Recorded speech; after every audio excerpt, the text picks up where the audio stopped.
Made a little more progress with the T500 today. Last week I had actually got the Suzuki LS650 Savage forks on it. I can already hear the complaints about how they're not a very good fork, and yeah, they're not great. They're not a cartridge fork. They're definitely not inverted fork. To me, part of this came down to aesthetics and inverted forks on a bike like this. 48mm inverted forks with twin front disc brakes meant to slow down a super bike from 180 miles an hour is not really appropriate for a build like this in my mind. So the Savage forks kind of lent themselves. They were practically a bolt-on. The steering stem worked. I just had to get the right bearings, which I got from All Balls. I used a second LS650 bottom clamp, pressed the stem out, inverted it.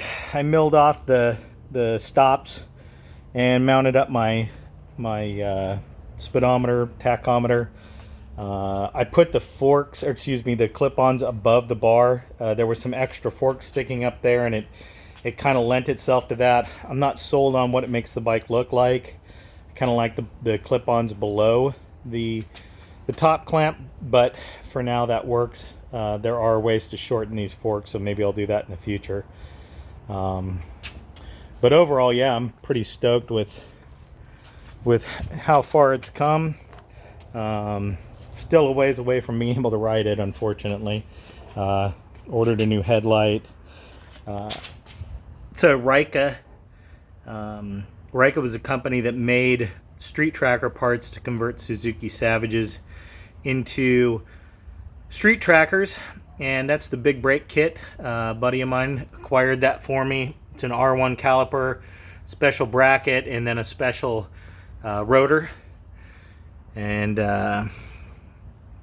that should be plenty to stop this bike and still look somewhat right for the period. Sticking with the drum in the back, there's really no reason to go to something other than a drum in the back in my mind.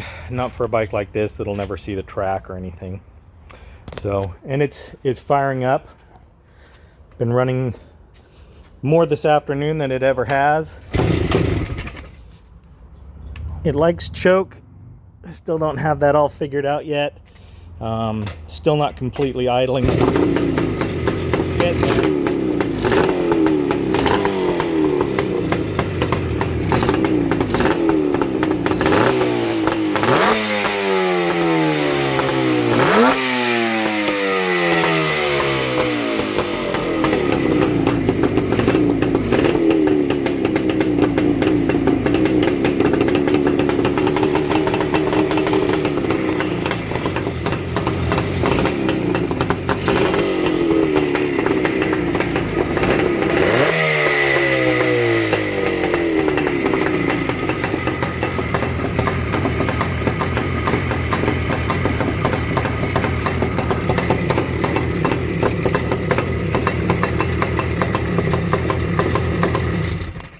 It's kind of idling, but it needs to be better than that. It's also appears to be running way too rich, which for now that's probably okay, not unless it's so rich that it's wiping the cylinders. It's debatable. It's a lot of smoke, so I'm probably not going to run it a whole lot more until I get some jetting figured out. But that's it. That's the progress. Come quite a ways. Pretty happy with it. Yeah. Finish mocking up the front end next week once I get everything working. Then I'm going to tear it down and get the front wheel torn apart, powder coat the wheel, put new spokes on, powder coat the hub, powder coat the lower forks, and powder coat the triple clamp upper and lower brackets, just to kind of keep with the theme of what the original owner was building on here, kind of just a black and orange thing with just a little bit of polished aluminum thrown in there. But yeah, there it is.